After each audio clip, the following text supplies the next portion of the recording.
Welcome to the Design of AI podcast. We dive into how AI products are designed and how they're changing the world around us. Please subscribe on Spotify, YouTube, or Apple. Generative AI has the potential to be the most transformational technology ever. It could help individuals achieve superpowers and enable businesses to attain new levels of productivity. But what were the models trained on? Today, we'll be exploring GenAI's copyright problem and what it means to the product teams building the next generation of tools. Today, we're speaking with Brittany, a seasoned professional in the music and tech industries. She's renowned for her expertise in music business innovation and integrating AI in music strategy and rights management. Her impressive 20-year career includes pivotal roles at Downtown Music Songtrust, Harmonia, MySpace, and Microsoft, where she played a key role in generating revenue, forging strategic alliances, and championing artists' rights. She now extends her expertise as the Chief Business Development and Rights Officer at MatchTune, where they're pioneering advanced audio fingerprinting technology based on AI algorithms to detect all types of copyright infringement, AI-driven audio modifications, voice cloning, and AI deepfakes. This conversation is going to be about music and creative works, but why it's important to any product team is the idea of derivative works and original works. We're moving in a future where it's going to be hard to differentiate what's real, what's a copy, and what's a copy of a copy of a copy with all kinds of biases introduced. Will consumers and users need to know the original source? Will they need to know what kind of bias or perspective your product is influencing? Will they need direct line of sight on where things came from? Will they need proof about the ethical training on things? It's hard to know right now, but music is the first battleground of what that future of AI products is going to look like. Thank you so much for spending some time with us. This is such a hot topic now. Every day that I go on a music publication or any tech journal, the question comes up, copyright, copyright. I have a reference from an article from yesterday. Anthropic CEO Daniel Armodi was asked about a lawsuit, and he had a very interesting quote. It's really much more like the process of how human learns from experiences. And so our position that is sufficiently transformative, and I think the law will back this up, that is fair use. It's a very interesting perspective. Yeah. But obviously, if you're a musician or someone in any creative industry, it's rather troubling, isn't it? He said that he's quite sure that data training will be, like fair use. It's not exactly the same thing. You can't compare AI that is not, are not creative, absolutely not, with human brain and how an artist or songwriter or musician will work and will create. So yes, it's also based on, training for sure. It's based on education for sure, but AI won't create anything new because actually it takes creation to recreate something based on, prior creation. It's more and more frustrating every day, when you read quote like that, because they don't really understand music, they don't really understand copyright, or they don't want to understand, or, they want to make money on it. But the comparison between creators, songwriters, musicians, and data is quite strange. Actually, fair use, it's about quote, comment, knowledge, education, or research. And when you have a trial, when you have a lawsuit, the judge will also look at the potential damages.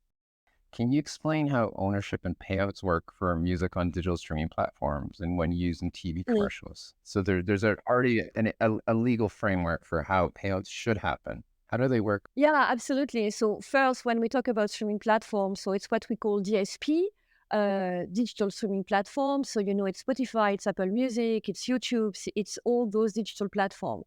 It's really a negotiation of the percentage of revenue shared with streaming platform. It's really a pool. It's going to be divided by, fractions of streams and distributed according to the total streams.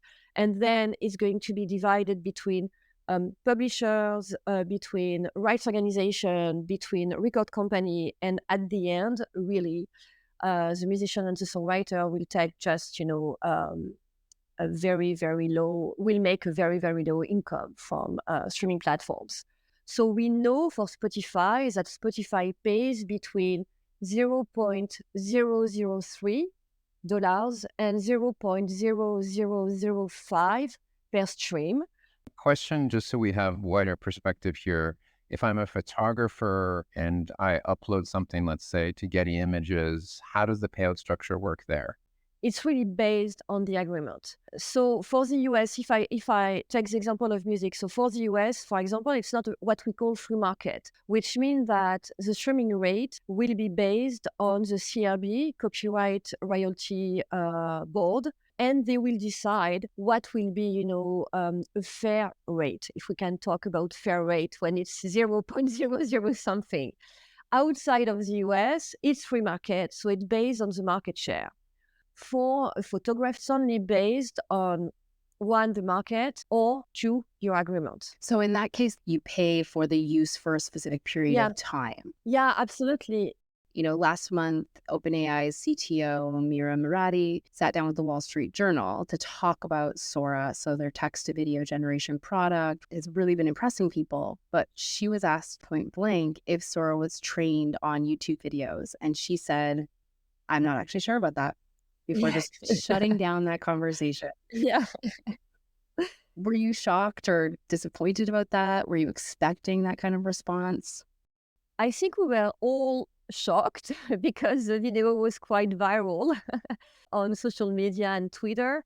Yeah, it's a bit surprising that the CTO of OpenAI doesn't know where, they train their AI, their data. It was a bit surprising. So maybe she knows and she doesn't want to talk about. So the journalist was very pushy and, asked question about YouTube. She said that they train and they use all publicly available video, which is not correct, because it's not because it's publicly available that you can use it for, data training or for commercial use, which is a case for OpenAI, because at the end, they are going to sell Sora or OpenAI. ChatGPT is not free, so I pay for ChatGPT, for instance.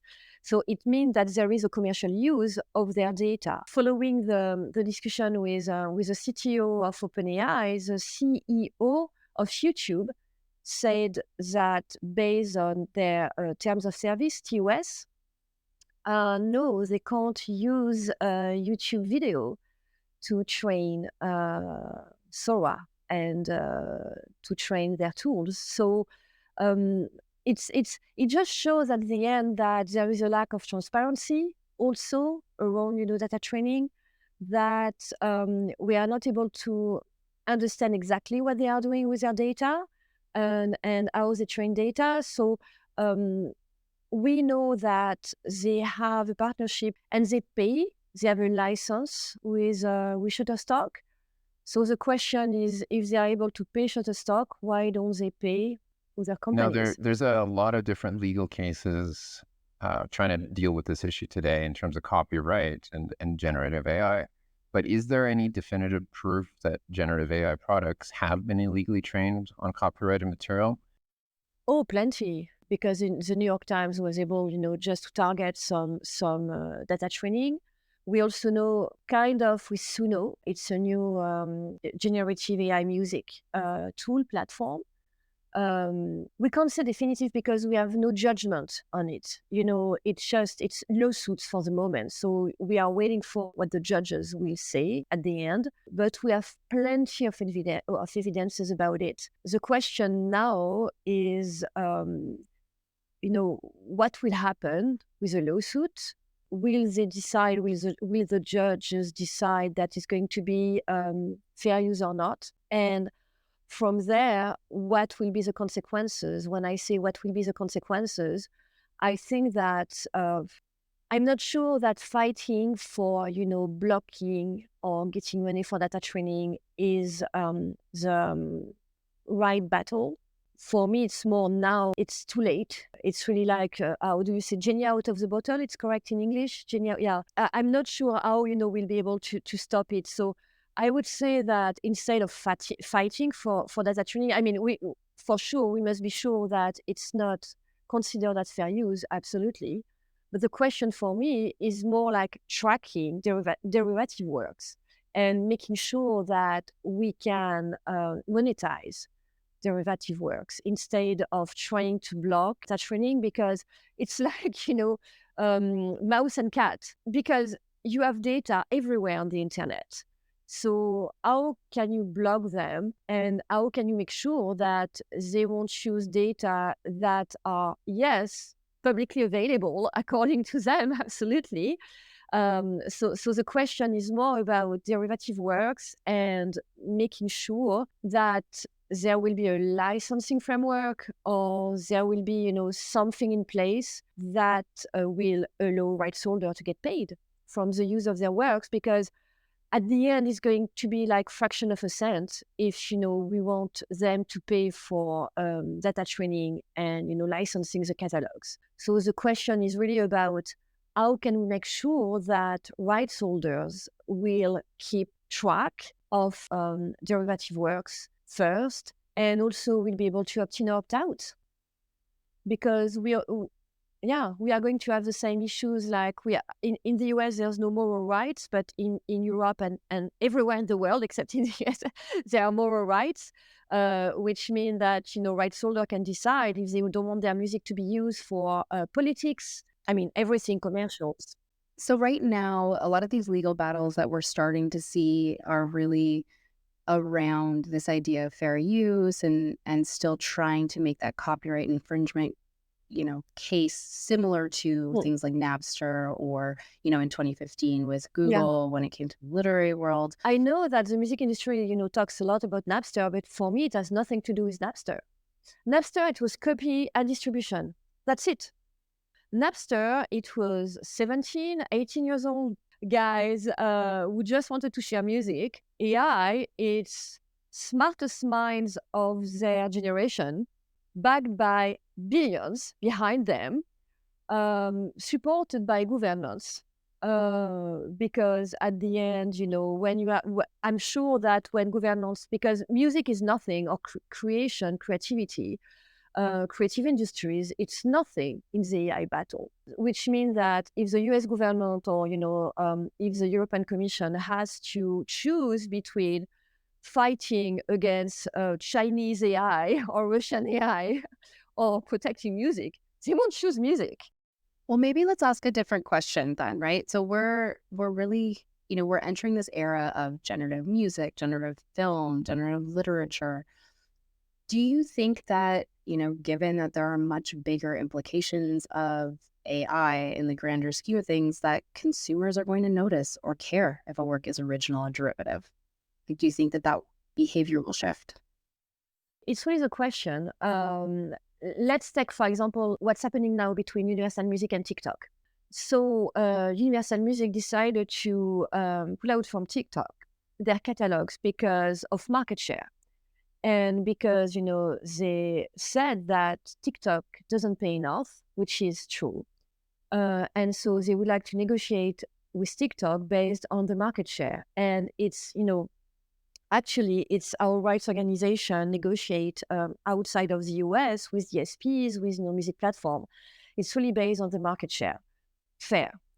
But if you think of the number of new works that will be generated by AI, and it means that the market share and the catalog of Universal Music will be diluted, which means that because when you will have millions of kind of copy Universal Music artists, the value of the catalog will be diluted. So regarding your question about, if consumers will care or not, I'm old, Gen X, and, I had like that connection with the artist, and connection with, because I knew the name and I listened to the album and I know the music.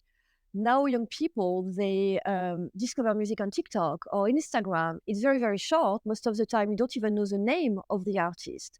So I'm not sure that they have this connection with, the song or the artist.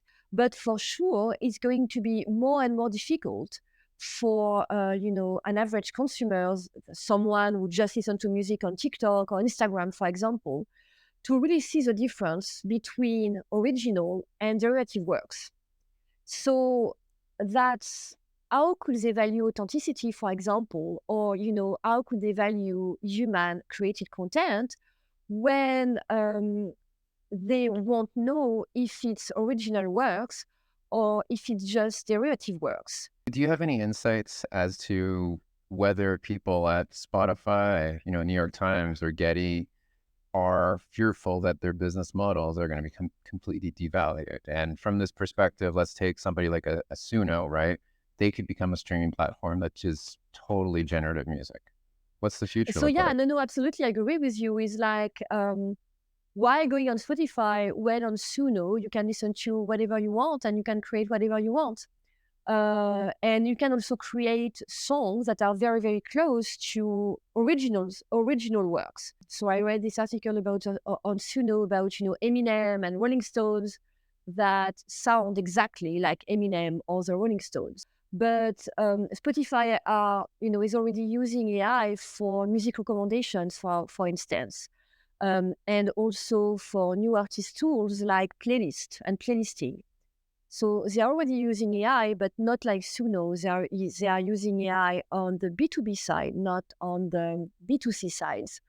About Getty, well, yes, because when AI now can create images or custom images, or also assist in faster image editing, it's in terms of business model. I can understand that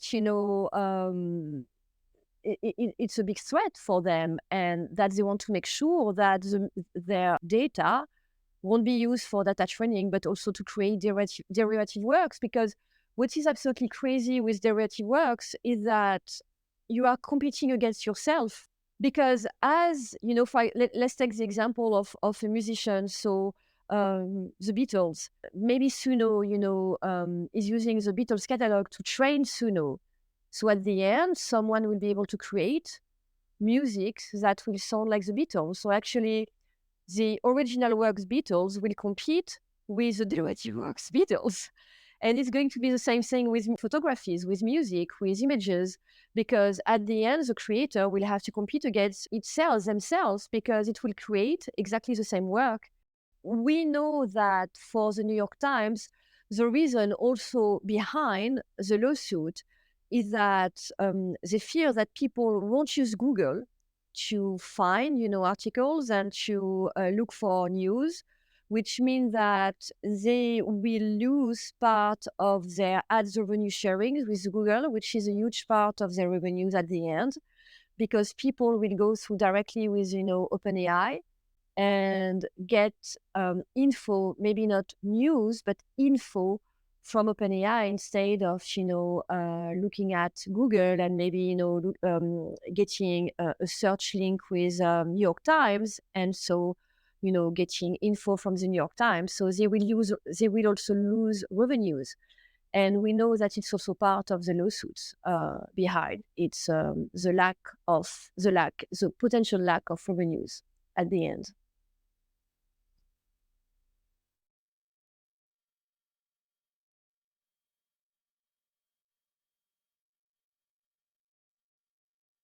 Yeah.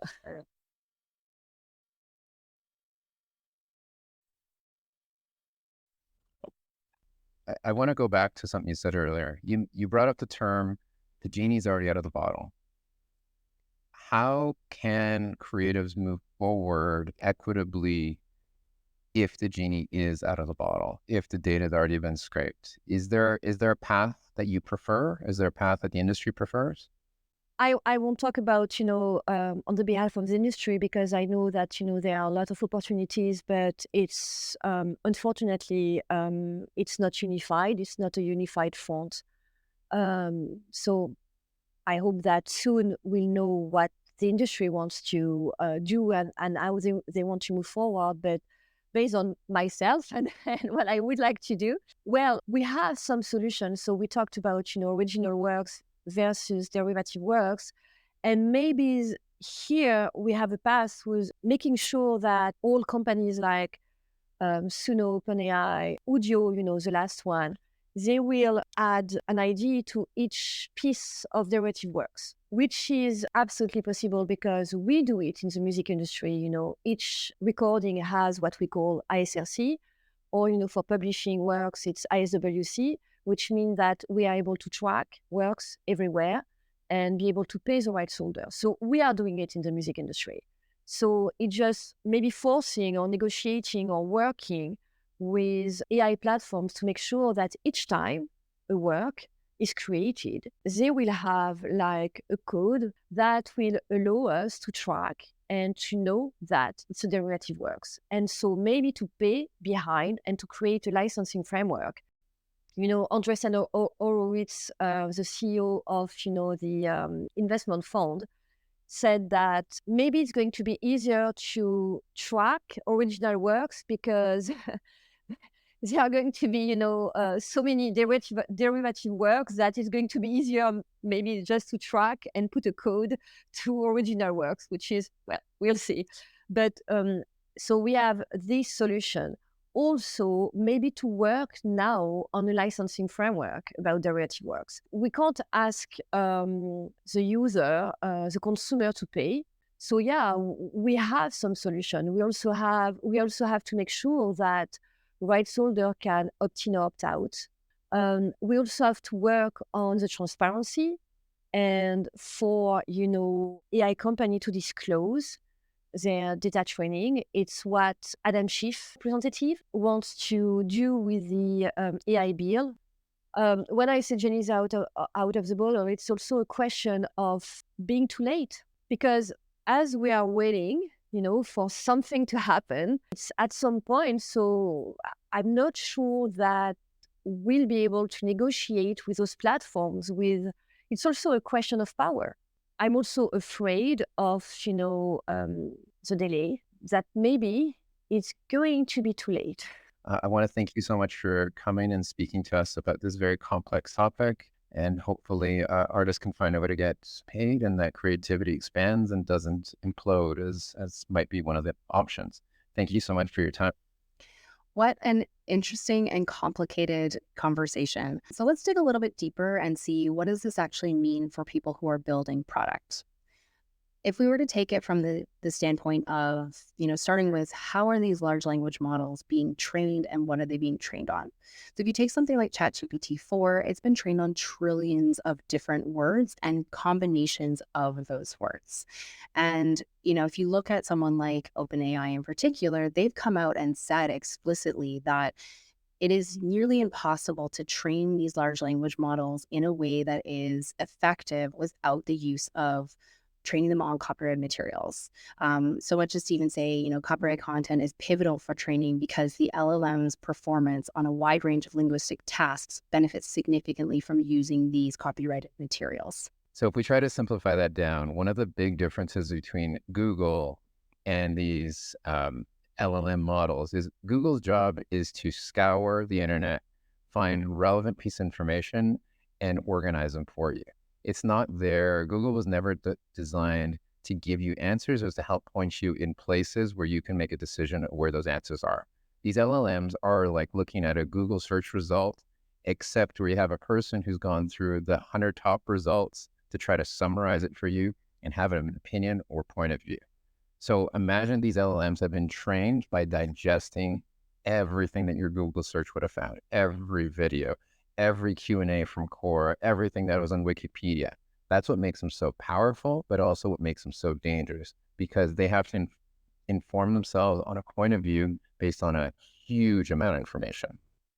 One of the things that is particularly problematic when you think about not just these LLMs, but now as you start to utilize more of the tools that are being built on top of these LLMs, and Virginia kind of touched on this as well, is understanding the terms of service.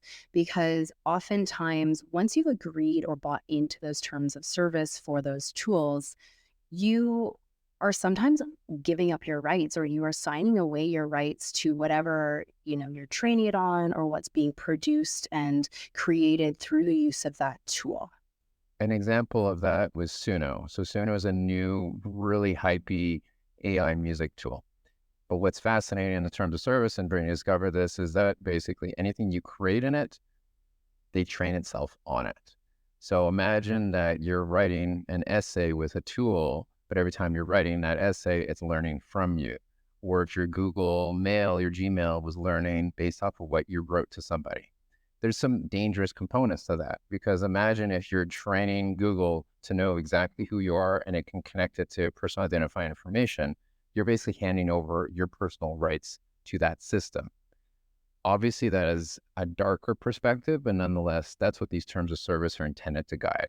You're creating an output from this tool that you're using, and you actually maybe don't own the rights to the output that you've created. So if you're creating a song, you can only license or use that song for the period of time that you have a subscription to this tool. So you effectively are bought in on like a lifelong relationship with this.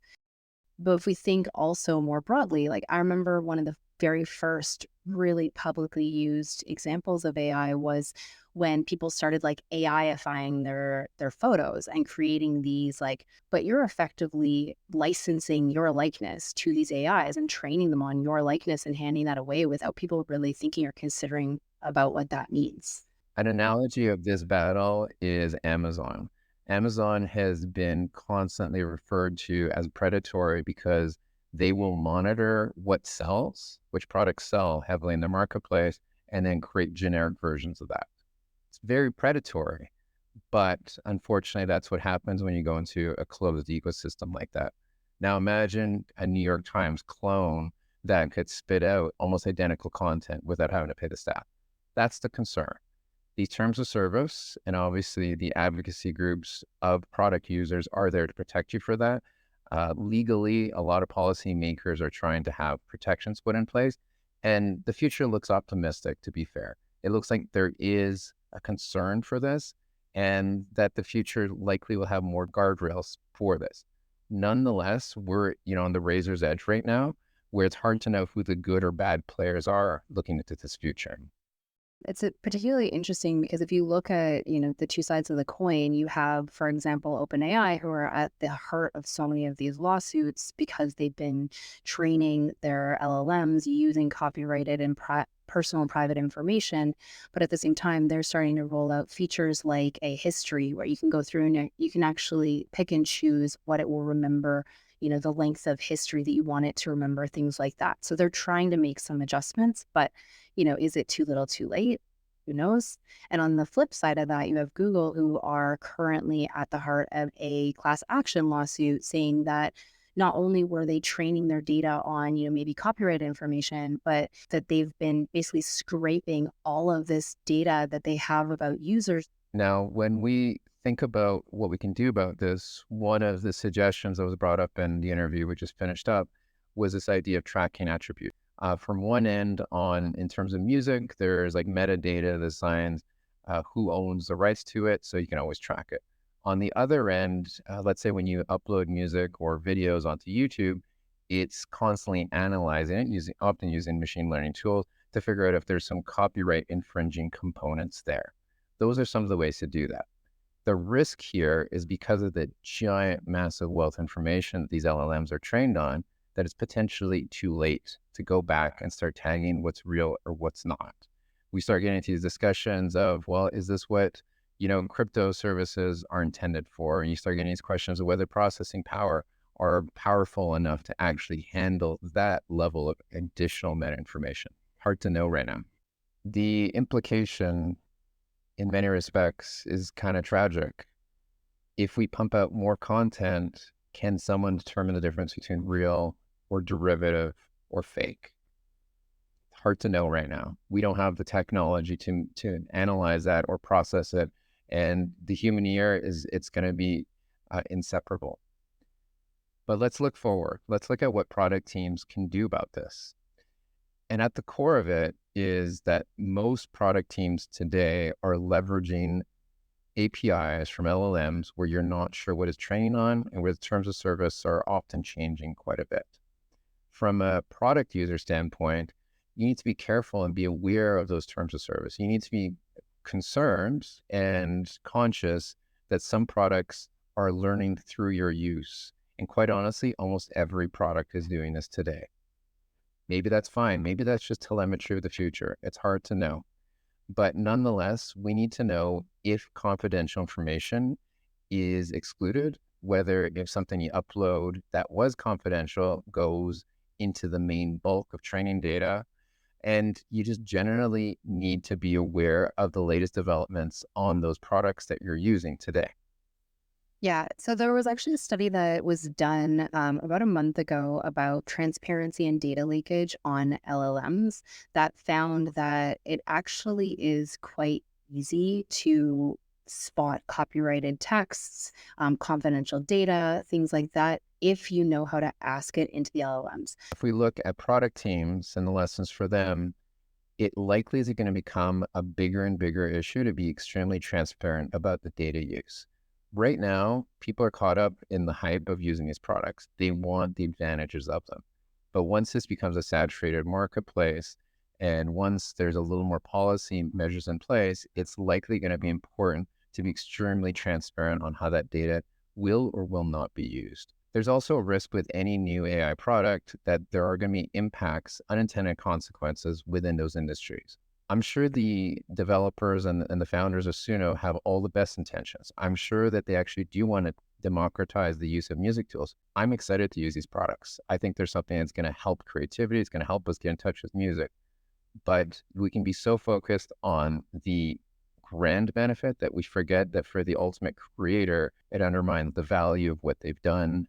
And sometimes it can take away their livelihood. I think that transparency of data use, I think that's really important to people. I think it's going to become increasingly important to users, especially as the EU AI laws come into effect in the next 1-2 years. So recently, a new LLM came out called Clem, where they have been the first LLM that's been certified to be entirely ethically trained when it comes to not using any copyrighted or confidential information. They are, I'm guessing, going to be one of the first in many who will start to come forward and want to be more transparent about the type of training data that they have.